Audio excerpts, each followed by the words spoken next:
اس لیے دل کھول کر لٹائیں. یہاں سفرا آتے ہیں, اللہ تبارک و تعالیٰ نے آپ کے گاؤں کو عطا فرما رکھا ہے. ایسا ہوتا ہے اور یہ دیکھا گیا کہ ایسے ایسے سفرا ہیں, اداروں کے شیخ الحدیث ہوتے ہیں, اداروں کے محتمین ہوتے ہیں, بڑی قربانیوں کے ساتھ رمضان میں سفر کرتے ہیں. ایسے ایسے لوگ دیکھے گئے ہیں کہ پانی پی کر سحری کرتے ہیں اور پانی پی کر افطار کرتے ہیں. پورا گاؤں افطار کر کے فارغ ہو جاتا ہے, اس سفیر کو کوئی پوچھنے والا نہیں ہوتا, وہ بیچارہ پانی پی کر افطار کر کے اس گاؤں سے رخصت ہوتا ہے.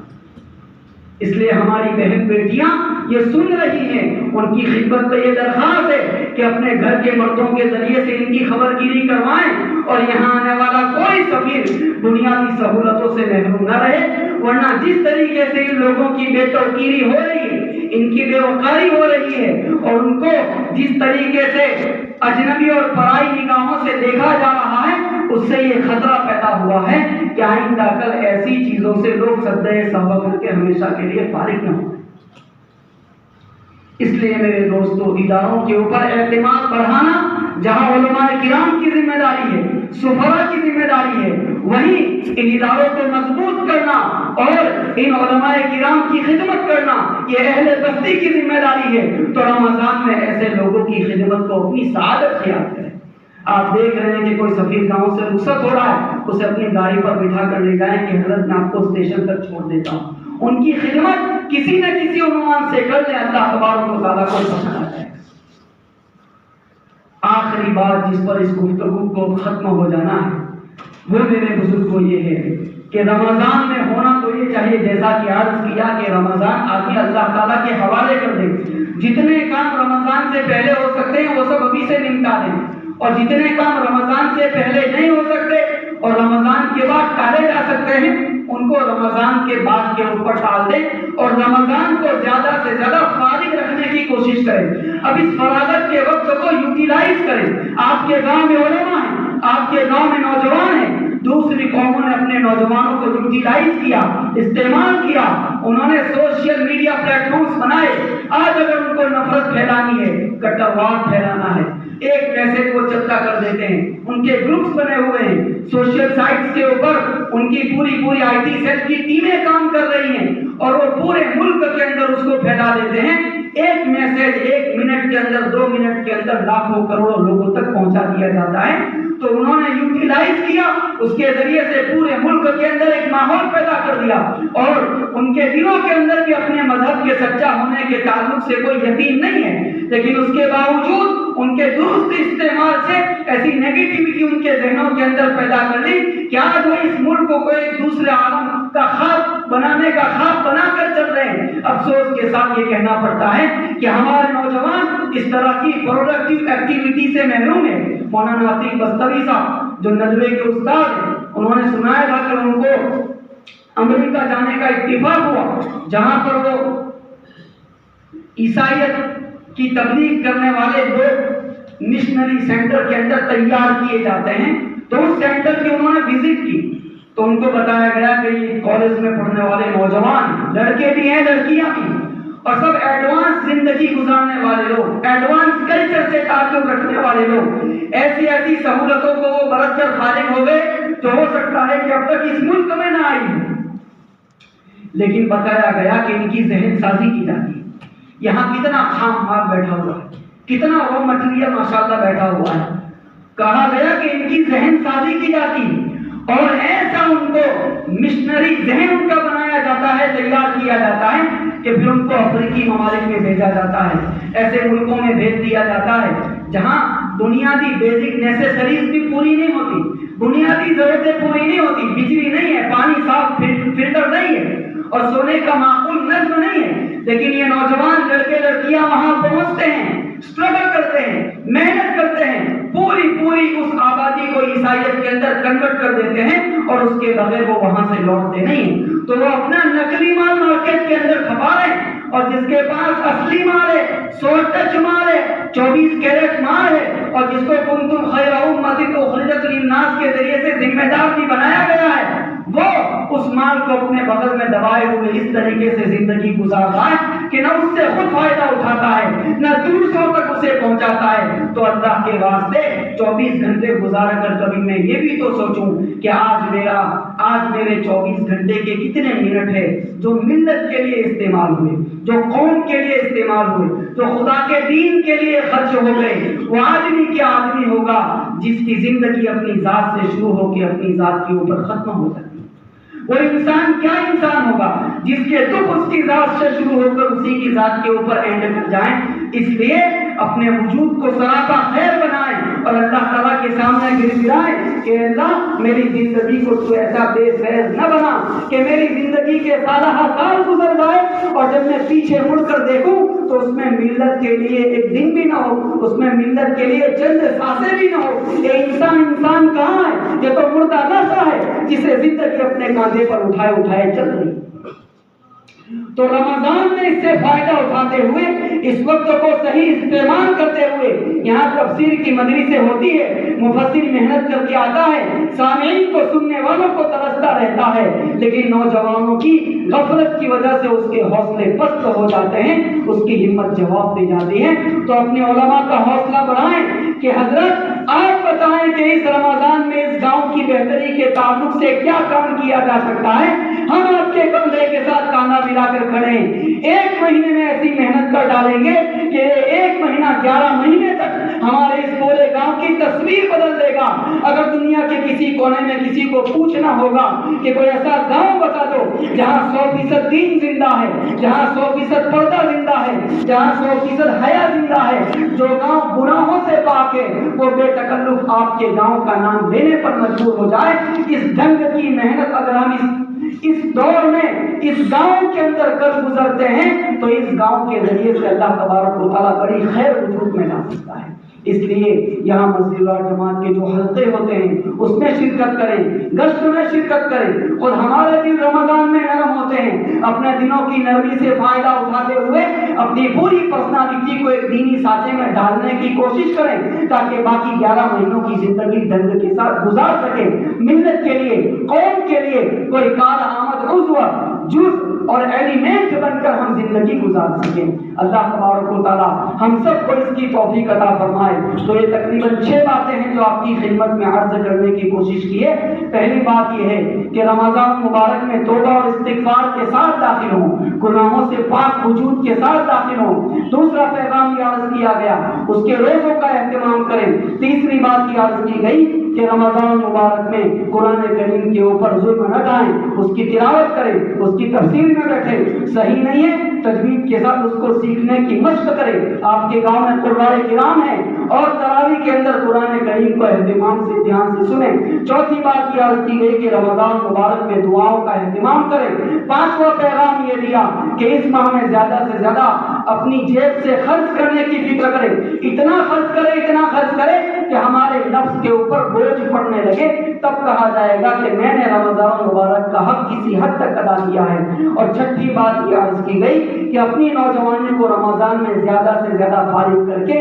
دین کے لیے، قوم کے لیے کارآمد بنائیں۔ اور ساتویں بات یہ کہ زیادہ کچھ رمضان میں نہ کر سکے تو کم از کم رمضان مبارک میں اپنے آپ کو گناہوں سے بچائیں۔ حضرت شیخ رحمۃ اللہ علیہ نے لکھا ہے کہ بندہ بیت اللہ میں طواف کر رہا ہے اور غیر محرم کو دیکھتا ہے، بیت اللہ کے حتیم سے ایک ہاتھ نکلتا ہے اور اتنی زور سے اس کو تھپڑ لگتا ہے کہ اس کی آنکھ باہر آ جاتی ہے، اور کہا جاتا ہے کہ کمبخت اس جگہ میں رہتے ہوئے یہ حرکت کر رہا ہے تو باہر بھی آتی بننے کا ہی کرتا ہے، لیکن اس بندے کے ساتھ وہاں یہ واقعہ کیوں پیش آ گیا؟ اس لیے کہ جو محترم جگہیں ہوتی ہیں، محترم مقامات ہوتے ہیں، ان کی نیکیاں جس طریقے سے بڑھ جاتی ہیں، اسی طریقے سے ان زمانوں میں ان جگہوں میں کیے جانے والے جو گناہ ہوتے ہیں وہ اپنے اندر بہت ساری نحوست لے کر آتے ہیں اور آدمی کی زندگی کے لیے کبھی کبھی بڑے بڑے فیصلے کروا جاتے ہیں۔ اس وجہ سے کم از کم گناہوں سے اپنے آپ کو بچانے کا اہتمام کریں۔ اس طرح اگر ہم رمضان گزارتے ہیں، امید ہے کہ یہ رمضان ہم سب کی زندگی کے اندر ایک انقلاب لائے گا۔ رمضان ایک ریولیوشنری منتھ ہے، یہ ایسا مہینہ ہے کہ غزوہ بدر رمضان میں ہوا جس کے ذریعے سے حضور کے قدم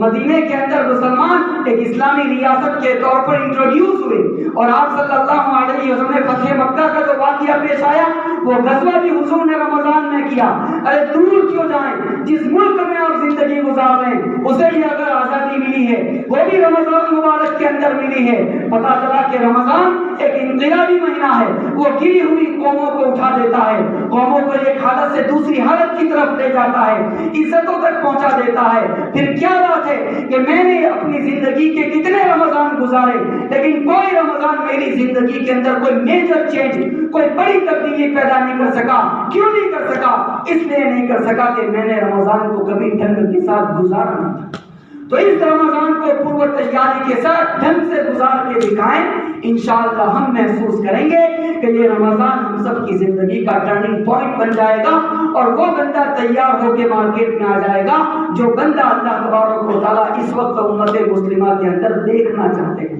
اللہ تعالیٰ ہم سب کو اس کی توفیق عطا فرمائے. آمین یا رب العالمین. وآخر دعوانا